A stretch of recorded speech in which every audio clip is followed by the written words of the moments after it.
نعم، واش نقول لك، هادو مروك خاوتنا، ولكن أصح الجواب أنا أقول: معشر المسلمين والمسلمات، يا إخوة الدين والإسلام والعقيدة، يا حملة هذا الدين العظيم، هذا الزلزال الذي ضرب المغرب هو غضب الله. وأنا كررت عدة فيديوهات: وإذا أردنا أن نهلك قرية أمرنا متر فيها ففسقوا فيها فحق عليها القول فدمرناها تدميرا. سئلت عائشة رضي الله تعالى عنها وأرضاها، قيل: يا رسول الله، أفنهلك وفينا الصالحون؟ قال: نعم، إذا كثر الخبث، إلى قوله تعالى.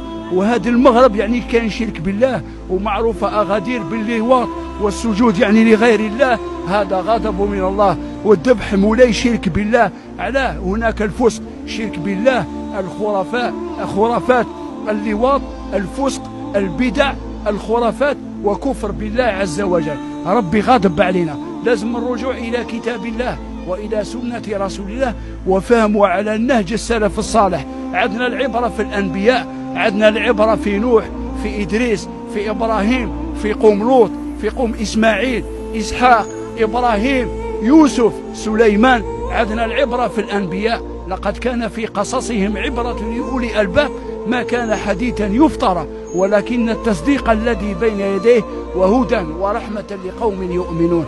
الرجوع إلى كتاب الله وإلى سنة رسول الله وفهموا على النهج السلف الصالح.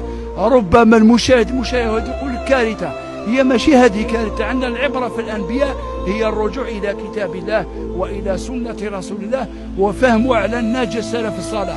وبين قوسين تحذير المسلمين من الأفكار الدخيلة التي رانت على عقول الناس. لما تاب الله على آدم هنأته الملائكة، وقال الشاعر: وتب مما جنيت وأنت حي، وكن متنبها قبل الرقاد، ستندم إن رحلت بغير زاد، وتشقى إذ يناديك المنادي، أترضى أن تكون رفيق قوم لهم زاد وأنت بغير زاد. الرجوع إلى كتاب الله. وقد جاء في الحديث الصحيح عن النبي صلى الله عليه وآله وسلم: إن الله يرفع بهذا الكتاب، أي بهذا القرآن، أقواما، ويضع به آخرين. يرفع بهذا الكتاب أقواما حكموا أحكامه ووقفوا عند حدوده، حللوا حلاله وحرموا حرامه. قال الله في كتابه: إذا زلزلت الأرض زلزالها وأخرجت الأرض أثقالها وقال الإنسان ما لها يومئذ تحدث أخبارها بأن ربك أوحى لها. وليس كارثة بأن ربك أوحى لها، والله من فوق 7 سماوات. عندنا بالعبرة في لوط، في قوم عاد: ألم ترى كيف فعل ربك بعاد إرم ذات العماد. لابد المبادرة التوبة إلى الله. ذكر ابن كثير في تفسيره عن الحسن البصري: ذلك الرجل الذي كان كلامه يشبه كلام الأنبياء كان يتلو في هذه الآية وهو يبكي، إذ يتلقى المتلقيان عن اليمين وعن الشمال قعيد، ما يلفظ من قول إلا لديه رقيب عتيد. فقال: يا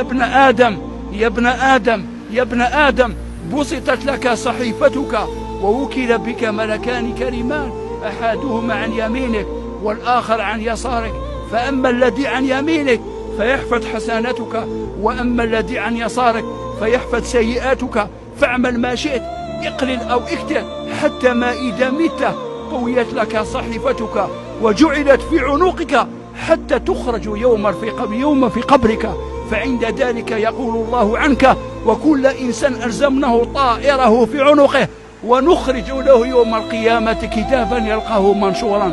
قال الحسن: اقرأ كتابك كفى بنفسك اليوم عليك حسيبا. قال الحسن: عدل، والله من جورك حسيبا. لابد توبة إلى الله في أقرب الوقت. قال واعد: إياك والكبر. أول معصية حصلت في السماء عندما سجود الملائكة لآدم. إياك والحرص. أول معصية حصلت في الجنة عندما أكل آدم الشجرة. إياك والحسد. أول معصية حصلت في الأرض قابيل هابيل وآدم عليه الصلاة